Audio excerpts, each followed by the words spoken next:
시력이 나빠지는 것을 느낄 때 대부분의 사람들은 딱 한 가지 행동을 합니다. 예약을 하고 의자에 앉아 시력 검사표에 글자 몇 개를 읽은 다음 새로운 처방전을 들고 걸어 나옵니다. 그게 전부입니다.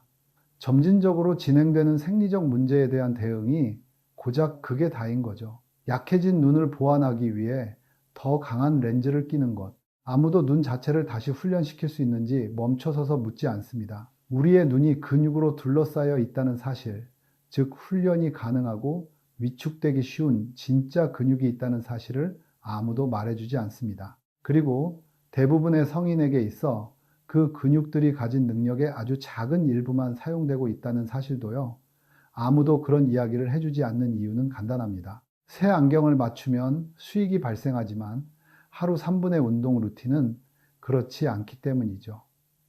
그래도 저는 여러분께 말씀드릴 겁니다. 지금 당장 닥터 이민수 채널을 구독하시고 좋아요를 눌러주세요. 저희는 구독자 1000명을 향해 가고 있으며 여러분 한 분 한 분의 힘이 정말 중요합니다. 이야기를 더 진행하기 전에 여러분이 꼭 이해하셨으면 하는 것이 있습니다. 여러분이 건강을 맡기고 신뢰하는 의료 시스템은 여러분을 건강하게 만드는데 재정적인 동기가 부여되어 있지 않습니다. 그 시스템은 여러분이 계속 다시 찾아오도록 만드는데 동기가 부여되어 있죠.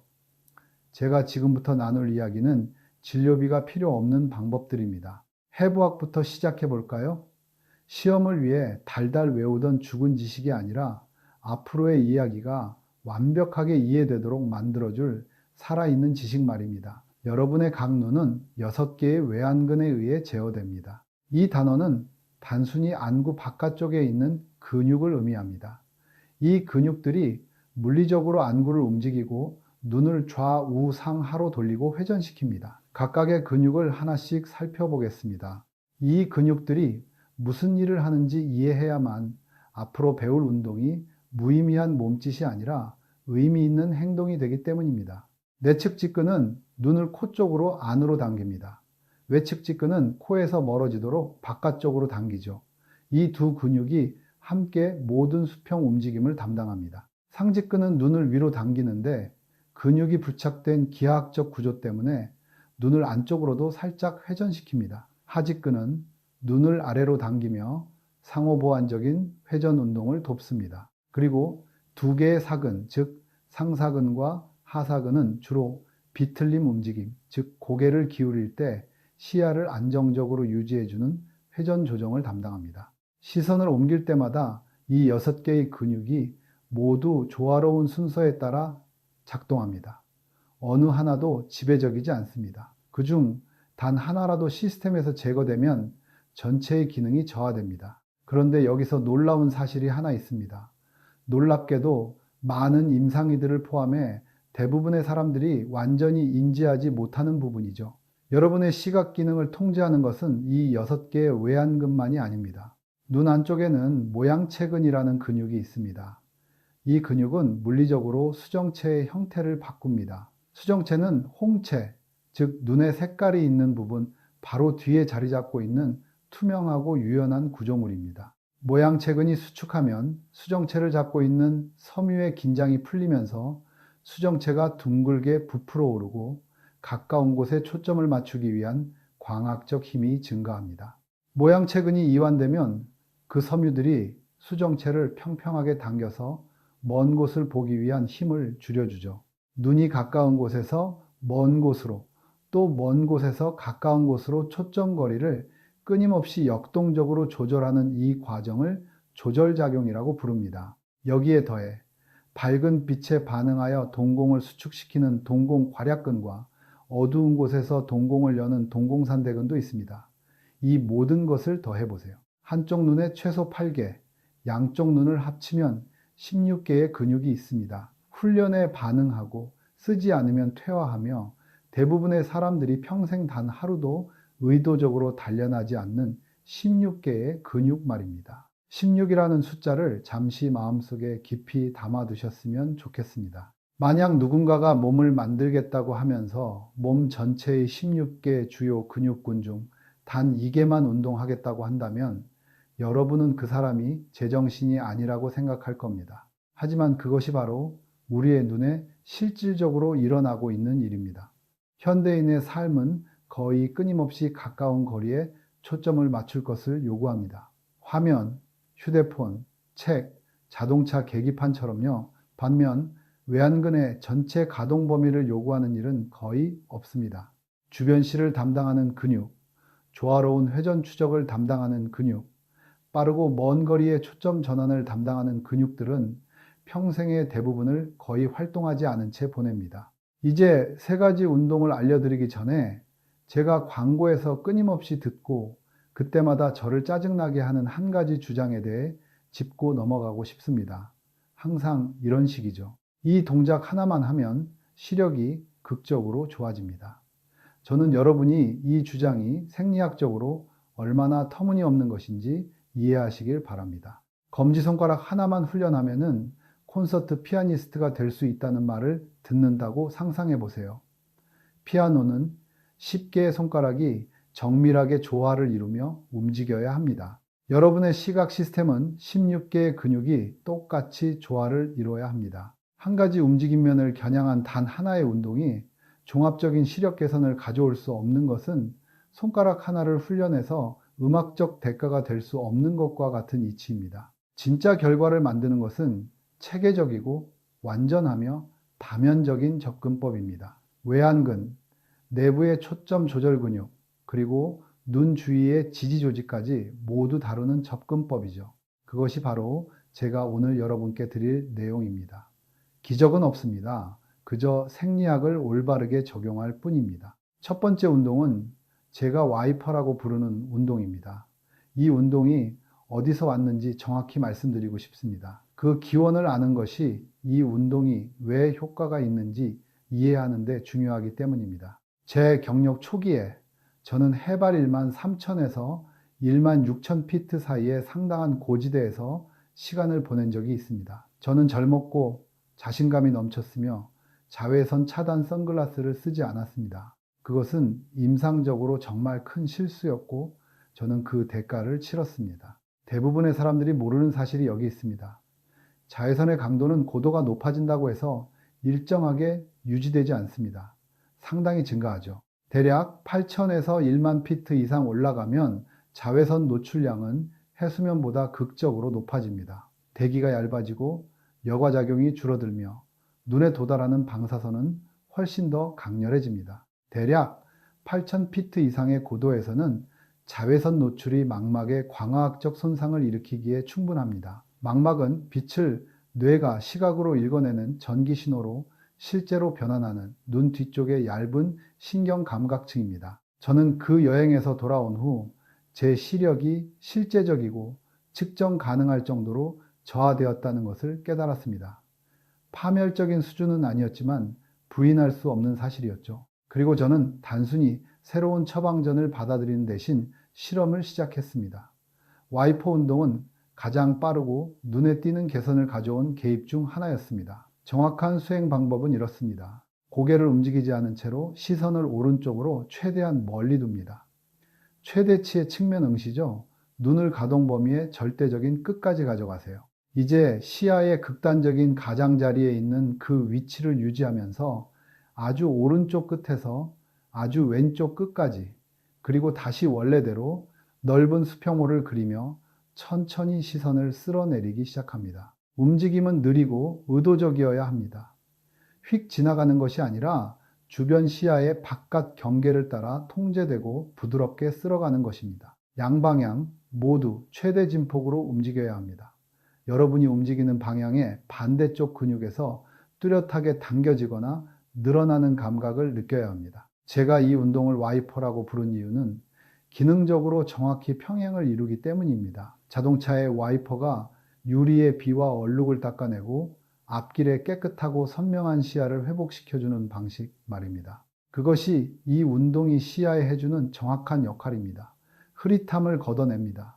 시력을 회복시키며 대부분의 사람들은 한두 번만 반복해도 그 효과를 느낍니다. 환자들이 이 운동을 처음 할 때 가장 흔히 보이는 반응은 눈이 극단적인 측면 위치에 도달했을 때 느끼는 불편함, 때로는 실제적인 통증입니다. 저는 이 부분을 명확히 설명하고 싶습니다. 사람들은 종종 그것이 부상의 신호라고 단정하지만 그렇지 않기 때문입니다. 그것이 보내는 신호는 바로 라이프스타일 진단서입니다. 평범한 하루 동안 여러분의 눈이 실제로 어떻게 움직이는지 생각해 보세요. 휴대폰을 봅니다. 컴퓨터 화면을 봅니다. 텔레비전을 봅니다. 가끔 방 건너편에 있는 누군가를 쳐다봅니다. 이 모든 활동에서 여러분의 외안근은 아주 좁은 범위 안에서만 작동하고 있습니다. 연구에 따르면 대부분의 현대 성인들이 일상 활동에서 사용하는 기능적 범위는 사용 가능한 전체 가동 범위의 대략 10에서 15%에 불과합니다. 매일, 매년 그 좁은 범위 밖에서 작동하는 근육들은 거의 아무런 요구도 받지 못합니다. 만성적으로 사용되지 않는 모든 골격근이 그렇듯 그 근육들은 짧아지고 뻣뻣해지며 탄력을 잃습니다. 그 주위의 결합 조직은 단단해지죠. 그런 상태에서 눈을 가동 범위에 끝까지 밀어붙이면 반대쪽 근육, 즉 그 움직임을 허용하기 위해 늘어나야 하는 근육이 그 뻣뻣함에 대항하여 당겨지게 되고 여러분은 그것을 느끼게 되는 것입니다. 이제 이것이 단순히 편안함의 문제가 아닌 이유, 그리고 와이퍼 운동이 단순한 스트레칭을 넘어 임상적 의미를 가지는 이유를 말씀드리겠습니다. 만성적으로 뻣뻣하고 경직된 외안근은 단순히 불편함만 유발하는 것이 아닙니다. 그것들은 안구 자체에 물리적인 압력을 가합니다. 눈은 완전히 단단한 구조물이 아닙니다. 벽이 있고 내부에 유체역학이 존재하며 외부의 압력에 반응합니다. 눈을 둘러싼 근육들이 만성적인 수축과 긴장 상태에 있을 때 그 근육들은 안구를 압박합니다. 그 압박은 망막에 혈액을 공급하는 작은 혈관들인 미세혈관에 영향을 미칩니다. 망막은 신경 조직입니다. 아주 현실적인 의미에서 망막은 눈 안에 위치한 뇌의 연장선입니다. 신경 조직은 인체에서 대사적으로 가장 많은 것을 요구하는 조직 중 하나이며 혈액 공급의 감소에 극도로 민감합니다. 망막의 혈류가 아주 조금이라도 손상되면 시력은 떨어집니다. 그래서 최대 진폭으로 와이퍼 운동을 하며 그 당김을 느낄 때 여러분은 단순히 편안함을 위해 뻣뻣한 근육을 풀어주는 것이 아닙니다.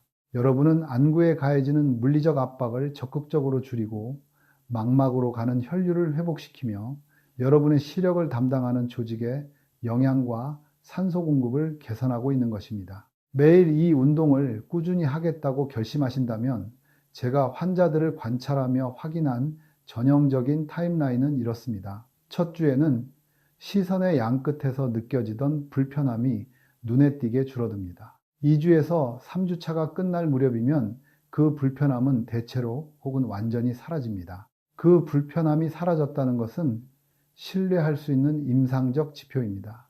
그것은 외안근이 기능적이고 건강한 안정시 긴장도를 회복했다는 것을 말해줍니다. 더 이상 만성적으로 짧아진 상태로 작동하지 않는다는 뜻이죠. 그리고 일단 그 기준선이 확립되고 나면 그것을 유지하는 데는 하루에 단 몇 분의 연습이면 충분합니다. 두 번째 운동은 안구 진동 마사지입니다.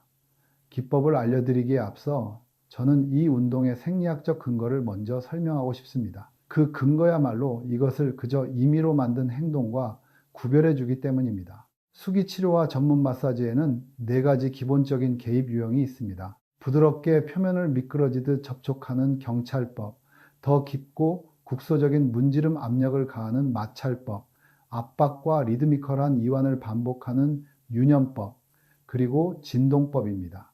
이 4가지 중 진동은 조직 깊은 곳까지 물리적 에너지를 전달하는 독보적인 능력을 가지고 있습니다. 진동은 퍼져나가는 파동의 형태로 이동하여 표면층에만 영향을 미치는 것이 아니라 표면의 압력으로는 직접 닿을 수 없는 층을 포함해 접촉한 구조물의 전체 두께를 통과해 움직입니다.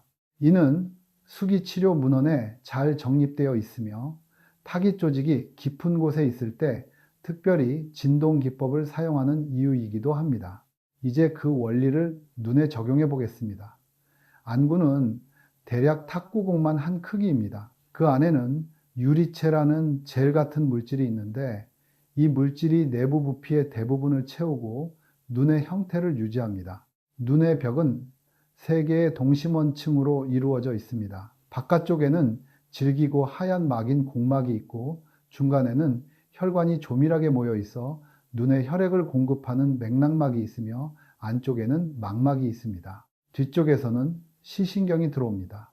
이 모든 구조물은 외안근과 안화 지방으로 둘러싸여 있으며 테논낭이라는 섬유성 캡슐에 쌓여 있습니다. 맥락막을 통한 혈액순환을 개선하고 안화 결합 조직의 긴장을 완화하며 유리체 내의 유체역학을 정상화하는 등 이 모든 구조물에 동시에 유익한 효과를 만들어내고 싶다면 표면의 압력은 올바른 도구가 아닙니다. 눈에 직접적이고 강한 압력을 가하는 것은 사실 금기사항입니다. 그것은 안압, 즉 눈 안의 압력을 일시적으로 상승시킬 수 있으며 민감한 사람들에게는 위험할 수 있습니다. 하지만 부드러운 진동은 생리학적으로 적절합니다. 그것은 미세순환을 자극하고 조직에게 교환을 촉진하며 해로운 압력의 급증을 유발하지 않으면서 주변 결합 조직을 부드럽게 가동시킵니다. 정확한 기법은 이렇습니다.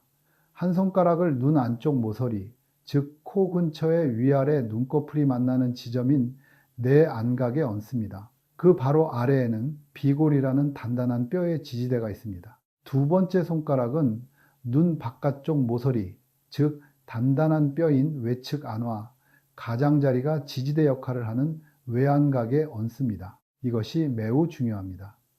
두 손가락 모두 부드러운 조직이 아니라 주로 뼈로 된 안화 가장자리에 머물러야 합니다. 이렇게 해야 무의식적으로 안구 자체에 측면 압력을 가하는 것을 막을 수 있습니다. 이제 손톱 바로 아래에 부드럽고 민감한 지문 부분을 사용하여 감은 눈꺼풀에 가능한 한 가장 가볍게 접촉합니다.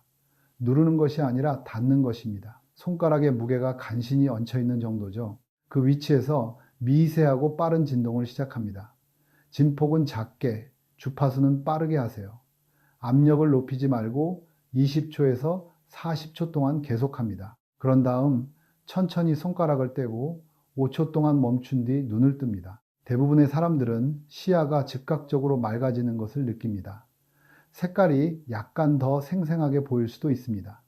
멀거나 가까운 곳의 디테일이 더 선명해질 수도 있죠.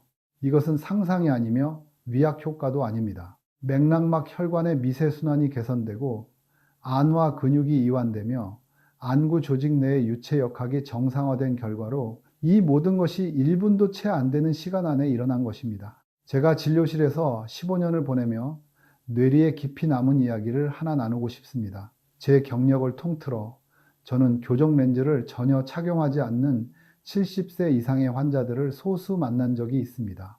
돋보기도 원거리용 안경도 아무것도 쓰지 않았죠. 인생의 80대를 바라보는 나이에도 맑고 기능적인 시력을 유지하고 있었습니다. 이것은 진정으로 드문 일입니다.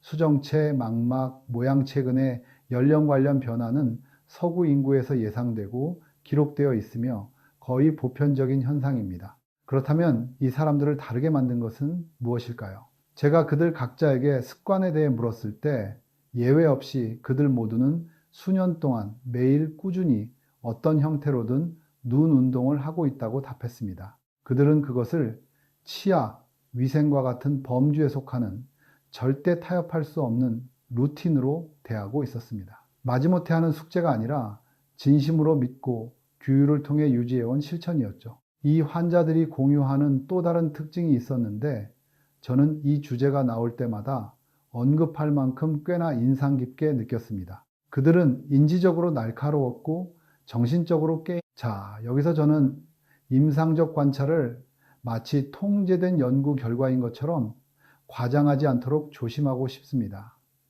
이것은 연구 결과가 아닙니다. 하지만 시각 운동과 인지 기능 사이의 연관성에 대한 생리학적 근거는 실제합니다. 시각 정보를 처리하는 뇌의 영역인 시각 피질은 전체 피질 표면적의 약 30%를 차지합니다. 이것은 결코 작은 구조가 아닙니다.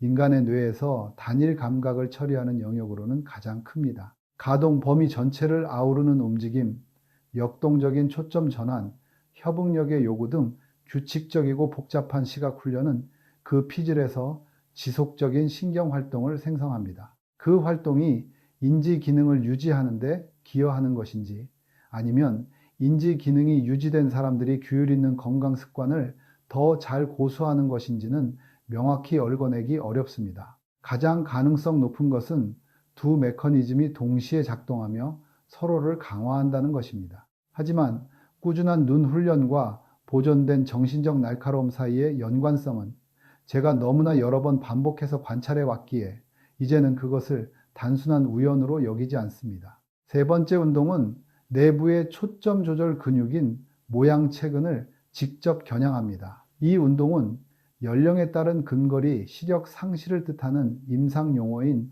노안과 가장 밀접한 관련이 있습니다. 노안은 일반적으로 40대 초중반에 접어들면서 사람들이 초점을 맞추기 위해 읽을 거리를 얼굴에서 점점 더 멀리 떨어뜨리기 시작할 때 일어나는 현상입니다. 이것은 엄청나게 흔한 일입니다. 서구 인구에서 충분히 오래 사는 거의 모든 사람에게 영향을 미칩니다. 그리고 거의 보편적으로 돋보기, 누진다 초점 렌즈 또는 이중 초점 렌즈의 처방으로 관리되죠. 환자들에게 제공되는 표준적인 설명은 나이가 들면서 수정체가 딱딱해지고 유연성을 잃어 조절이 불가능해진다는 것입니다. 이것은 부분적으로 사실입니다. 수정체는 시간이 지남에 따라 탄력을 잃습니다. 하지만 거의 언급되지 않는 부분이 있습니다. 노안이 온 눈에서도 모양체근 자체는 수축 능력을 유지한다는 사실입니다. 연구에 따르면 노안 환자에게서도 모양체근은 조절 노력에 반응하여 계속 수축합니다. 반응하지 못하는 것은 수정체이지 작동하지 못하는 근육이 아닙니다. 이것이 중요한 이유는 모양체근을 여전히 훈련할 수 있고 유지할 수 있으며 충분히 이른 시기부터 꾸준히 운동한다면 조절력의 기능적 저하를 늦추는 데 역할을 할 수 있다는 뜻이기 때문입니다. 모양체근 훈련을 위한 표준적인 권장사항은 근거리, 원거리 초점 전환입니다. 손가락을 가까이 대고 흐릿해질 때까지 얼굴 쪽으로 당겼다가 다시 선명해질 때까지 뒤로 빼는 것을 반복하는 것이죠. 이 방법도 효과가 있습니다. 시선을 따라 정면으로 향하는 단일 평면에서 모양체근에 부하를 주니까요. 하지만 저는 훨씬 더 효과적인 버전을 개발했고 그 수정 방법은 아주 간단합니다. 여기 그 강화된 기법이 있습니다. 이미지가 흐려지기 시작할 때까지 손가락을 얼굴 쪽으로 가져옵니다. 조절작용의 근거리 한계점에 다가가고 있는 겁니다. 그 거리를 유지하세요. 이제 단순히 손가락을 앞뒤로 직선으로 움직이는 대신 천천히 원을 그리며 움직이기 시작합니다. 위쪽으로, 한쪽 옆으로, 그리고 반대쪽 아래로 움직이세요. 가장 선명한 초점을 유지하면서 그 둥근 궤적을 따라 손가락을 계속 움직이세요. 이제 모양체근은 근거리 초점을 유지하기 위해서만 일하는 것이 아닙니다. 시각적 목표물이 공간에서 이동함에 따라 양쪽 눈의 광학축과 눈을 목표물에 고정시키는 외안근 모두에 대해 상대적인 위치를 바꾸며 그 초점을 역동적으로 적응시켜야 합니다. 그런 다음 원의 방향을 반대로 바꿉니다. 그리고 원을 그리는 동안 거리의 변화도 통합하기 시작합니다. 궤적의 어느 한 구간에서는 손가락을 점진적으로 더 가까이 가져오고 다른 구간에서는 다시 멀리 빼는 것이죠. 여러분이 지금 만들어내고 있는 것은 모양체근에 가해지는 다면적이고 역동적으로 변화하는 부하입니다. 이것은 단순한 선형 움직임보다 범주적으로 훨씬 더 복잡하고 효과적인 훈련 자극입니다. 어떤 눈 운동 프로그램이든 실질적인 과제는 기법을 배우는 것이 아니라 습관을 유지하는 것입니다. 그리고 제가 개인적으로나 환자들과 함께 수년간 다양한 접근법을 시도하며 찾은 해결책은 제가 앵커링킹, 즉 습관 연결하기라고 부르는 방법입니다. 새로운 습관을 이미 자동화된 기존의 일상 행동에 갖다 붙이는 것이죠. 저는 엘리베이터 안에서 항상 모양체근 운동을 합니다. 단 한 번도 빠짐없이요. 버튼을 누르고 천장 조명을 시각적 조건으로 삼아 엘리베이터를 타고 올라가는 30초에서 40초 동안 원형 조절 훈련을 반복합니다. 따로 시간을 낼 필요도 없고 시작하기 위한 의지력도 알람도 필요 없습니다. 엘리베이터 탑승 자체가 방아쇠 역할을 하는 겁니다. 여러분의 앵커는 다를 수 있습니다.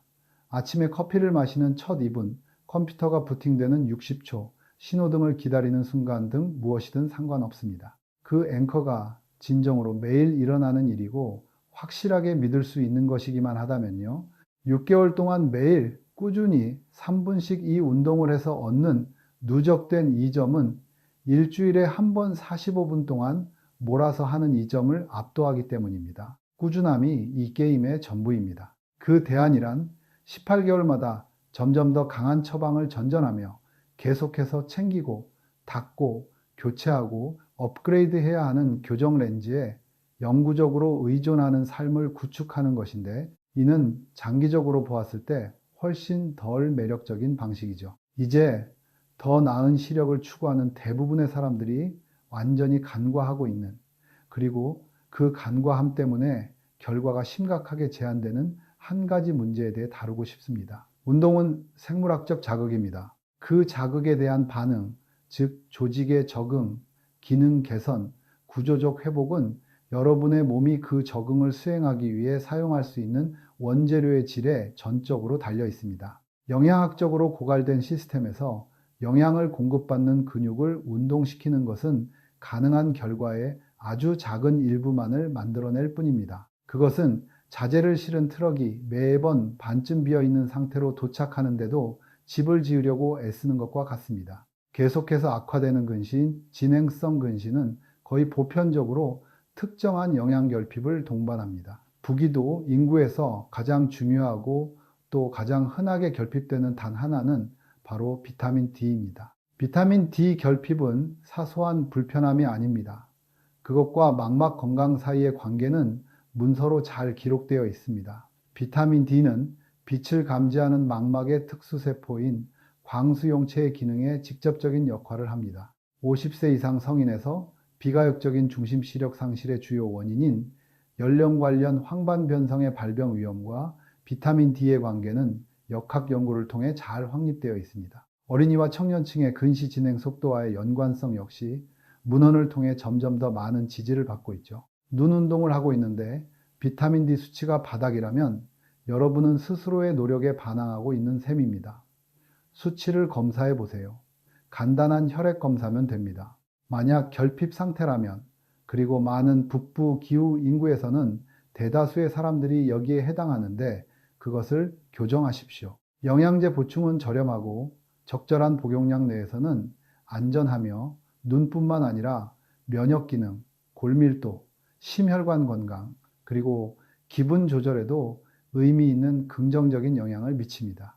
여러분의 나이는 이 모든 것이 얼마나 시급한지와 직접적으로 관련이 있으며 저는 그 이유를 구체적으로 말씀드리고 싶습니다. 모양체근은 30대 후반부터 조절력의 기능적 저하를 보이기 시작합니다. 40대 중반이 되면 대부분의 사람들이 임상적으로 이를 알아차리게 되죠.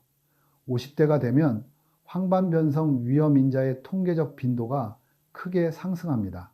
60세 이후에는 비타민 D 결핍이 교정되지 않을 경우 망막의 노화를 가속화하는 방향으로 악화됩니다. 그래서 언제 시작해야 할까요?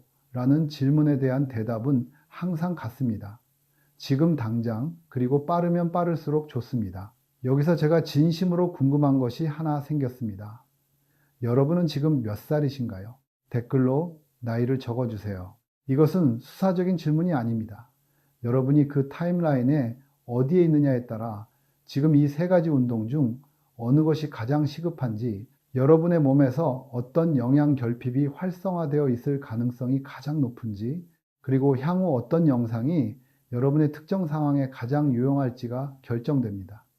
여러분의 나이를 알려주세요. 저는 댓글을 읽고 있으며 그 데이터는 여러분이 있는 현재 위치에 실제로 적합한 콘텐츠를 만드는 데 도움이 됩니다. 이제 임상 가이드라인이나 양리학 교과서에는 나오지 않지만 제가 진료실에서 진지하게 받아들일 만큼 충분히 여러 번 목격한 관점을 하나 가져오고 싶습니다. 한의학에서는 내장기관과 신체의 감각 시스템을 연결하는 장기상응이라는 체계를 발전시켰습니다. 귀는 신장과 연결되어 있고 혀는 심장과 연결되어 있으며 눈은 간과 연결되어 있다는 것이죠. 제가 이 내용을 처음 배웠을 때 저는 그것을 흥미로운 역사적 호기심 정도로 치부하고 넘어갔습니다.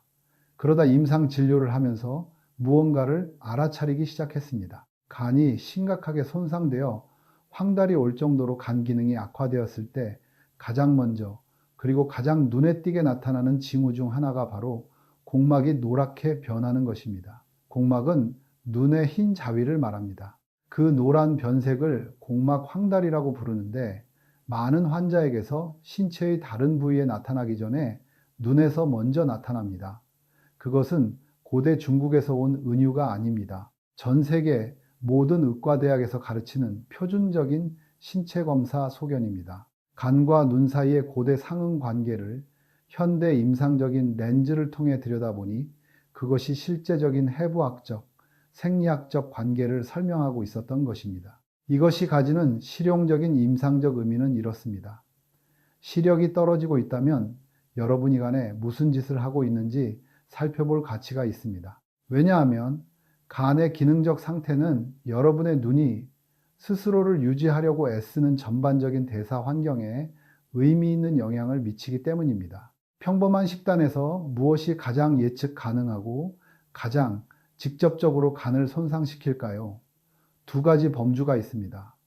첫째, 튀기거나 훈제한 음식입니다. 지방의 높은 온도로 음식을 조리하는 튀김 과정을 거치면 다양한 독성 화합물이 생성됩니다. 여기에는 다환 방향족 탄화수소와 산화된 지질산물이 포함되는데 이 둘은 모두 간독성을 뽐니다.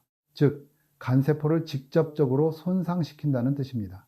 간은 이러한 화합물을 중화하는 역할을 담당하는 장기입니다. 여러분이 기름에 튀긴 음식을 많이 먹을 때마다 간은 다른 기능들을 희생하면서까지 처리해야만 하는 독성 부하를 만들어내고 있는 것입니다. 고기를 훈제하는 것도 연소를 통해 비슷한 화합물을 생성합니다. 여러분의 식단이 간에 이러한 물질들을 더 지속적으로 실어 나를수록 담즙을 생산하고 호르몬을 대사하며 염증 매개체를 제거하는 등 간이 다른 모든 일을 해낼 수 있는 기능적 능력은 그만큼 소모되어 버립니다. 둘째, 가공육입니다.